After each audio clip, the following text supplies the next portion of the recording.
Nowadays, personal finance is all the rage, and so it should be.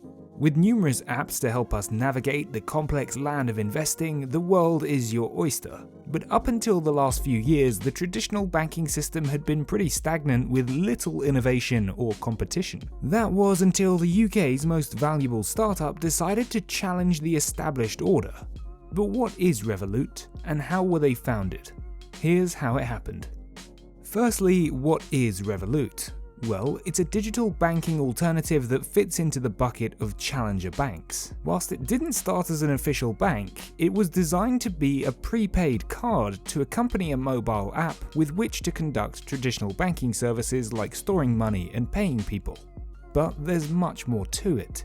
It's targeted at a younger, more tech-savvy audience and includes features like free cash withdrawals abroad, a crypto exchange, budgeting and saving features through the Savings Vault, and no fees on currency exchange with instant payment notifications and overall global fee-free spending.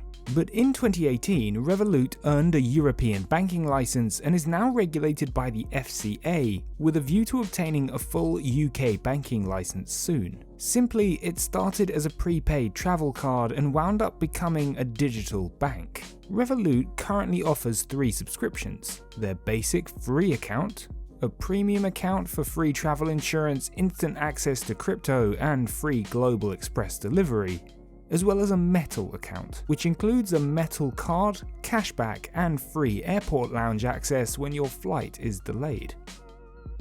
Revolut was founded by Nikolai Storonsky and Vlad Yatsenko in July 2015 at the Level 39 Tech Accelerator in Canary Wharf. Storonsky formerly worked for Credit Suisse and Lehman Brothers, while Yatsenko worked for major investment banks building their financial systems. The idea for Revolut came about as the pair were frustrated with the lack of digital innovation from the traditional banks, especially when younger people prefer to access their money through an app on their phone.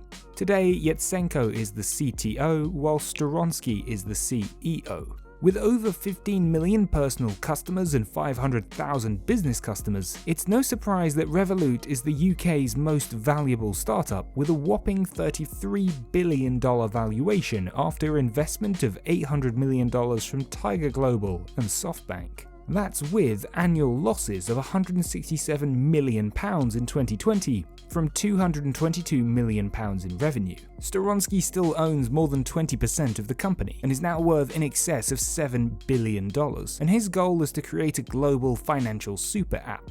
The app has also grown from 2016, when it had just 100,000 users, to raising hundreds of millions of dollars from investors, which has allowed Revolut to expand across Europe and into America and Asia. From 2019 to 2020, Revolut gained almost 5 million new users and doubled business customers. They also saw their banking license for Lithuania and Poland, which gave them a passport across Europe. But despite the positive growth story, Revolut still has some challenges. One of these challenges is staff costs, which were $235 million in 2020. There's also been some suspect marketing campaigns, like when in 2018, Revolut was accused of shaming single people who ordered a takeaway on Valentine's Day and got their statistics wrong at the same time. On the topic of dodgy numbers, Revolut has also been accused of lacking a suitable compliance department, with their system for flagging suspect payments described as utterly inadequate. Between 2016 to 2019, the business has seen turnover of 2 chief risk officers, 2 money laundering reporting officers, a chief compliance officer, and a chief finance officer, among other roles. The Revolut growth story hasn't been easy, but they've taken the highs and the lows in their stride as they drive towards becoming the world's largest neobank, or a global financial super app offering a range of services. Some have suggested that they might lose the essence of being a challenger bank if they offer everything, as that's what the big banks do. But Storonsky still believes that Revolut are a small company and big banks don't yet feel the threat. By expanding to the US, Revolut is showing its aspirations to be a bigger organization, and when they obtain a US and Singapore banking license, they'll really be in business. Despite a crazy high valuation, Analysts believe that Revolut can monetize its large audience given that free deposit accounts are more of a loss leader within fintech.